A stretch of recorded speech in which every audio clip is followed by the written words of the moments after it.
Chers élèves, bonjour. Je m'appelle Ndjekoska Jimbe Patrice, professeur de français du secondaire. Bienvenue à la suite de notre cours sur la conscience nationale thème 1, illustré par l'œuvre L'étudiant de Souitou.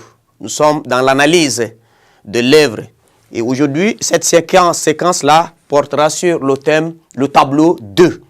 Le tableau 2 met l'accent ici où évoque la prise de conscience des élèves et étudiants noirs par rapport à leur avenir. Ce tableau qui renferme deux scènes évoque donc le refus de la réforme envisagée par le gouvernement sud-africain. Un refus sans condition et unanime des élèves noirs après le compte rendu de leur leader Mouloubé avec le directeur de l'enseignement des aborigènes. Nous venons de voir dans le tableau 1 que Mouloubé est convoqué à la direction de l'enseignement des aborigènes.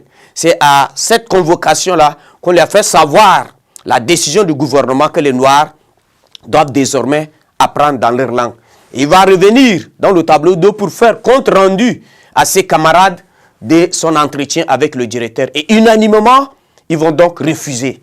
Et voilà, vous allez voir en ces termes que Mouloubé va rendre compte à ses amis. Il dit, nous comptons d'avoir réduit nos parents à l'état d'esclaves. Les blancs racistes viennent de trouver mieux. Ils viennent de décider un enseignement bidon que vous connaissez déjà dans les écoles et collèges noirs. Non contents de nous séparer de leurs enfants blancs, ils nous imposent un programme à part. Vous savez qu'il y a des écoles blancs à part et noirs à part. Et malgré ces divisions, ils viennent encore d'imposer un autre programme et un programme bidon aux écoles noires ou soit aux enfants noirs. Et Mouloubé va donc faire ce compte rendu là à ses élèves. Et à ce niveau, en apprenant cela, c'est là où vous allez voir que nous allons assister à la genèse de la prise de conscience des jeunes qui sera conduite progressivement à la révolte et à la grève. Et Mouloubé va poursuivre. Quand il va appeler les gens à la prise de conscience, il dit « Accepterions-nous d'être toujours les marchepieds des Blancs, nous jeunes, comme nos pères et nos aînés? Ne pensez-vous pas que nous avons trop longtemps baissé la tête ?» Et vous savez, la réponse des jeunes est immédiatement non. Et Mouloubé de conclure. Je vous remercie pour votre position catégorique à l'égard de cette mascarade de réformes. Seule la lutte libère. Oui, nous devons gréver, mais cette grève doit se passer dans la légalité. C'est ainsi que les élèves vont se retirer pour rédiger donc une motion qui vont donc adresser au gouvernement de Johannesburg, exprimant leur mécontentement, leur désir d'avoir accès à une éducation de qualité. Et donc ce tableau est là très fondamental pour nous qui sommes élèves. Est-ce que nous sommes conscients de notre avenir? Ou soit nous pensons que c'est l'affaire des enseignants, c'est l'affaire des parents, c'est l'affaire de l'État. Il faudrait que nous, en tant qu'élèves, vous preniez aussi conscience de votre devenir. Il faudrait que vous soyez protagonistes dans ce processus de votre éducation. Et voilà, c'est à partir de ce moment qu'on peut le faire. On peut mettre tout en œuvre. L'État peut mettre tout en œuvre. Les parents vont mettre tout en œuvre. Les enseignants vont mettre tout en œuvre. Mais lorsqu'il n'y a pas la volonté du côté d'élève que je suis, je ne peux rien faire. Vous savez ça. Donc tout part de notre volonté. Comme on le dit toujours, nous avons les trois puissances de l'homme. La volonté, la sensibilité et l'intelligence. Et c'est la volonté qui est au début de tout, qui est au-dessus de tout. On dit vouloir, c'est pouvoir.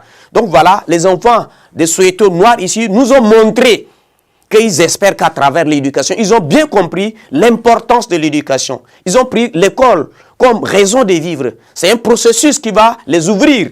Bien que leurs parents sont en train de croupir dans la misère, ils pensent qu'à travers cette éducation-là, ils lèveront et un jour, ils vont donc faire face à ce qui les fait mal.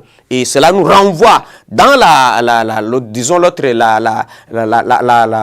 vision de la Grande Royale que nous avons étudiée en première, vous le savez bien, dans l'aventure ambiguë de Cheikh Amadou Khan. Il va dire que la puissance, peut-être la puissance du blanc se trouve dans leur école. Donc il dit, il faut aller dans leur école pour apprendre l'art de vaincre sans avoir raison. Et ici, vous avez compris, Mouloubé a dit, les blancs viennent de trouver mieux.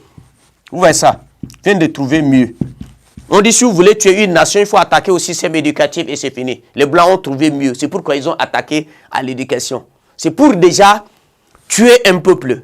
Voilà, c'est ça. Et donc voilà, c'est là où les jeunes qui sont concernés au premier plan vont se lever pour dire non. Nous ne voulons pas accepter ça. Et donc voilà, ce tableau ici marque la prise de conscience des jeunes.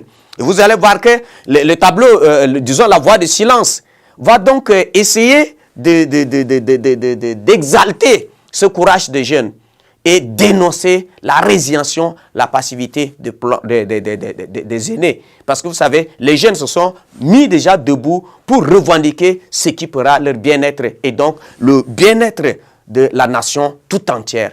Merci, chers élèves, pour votre bien aimable attention.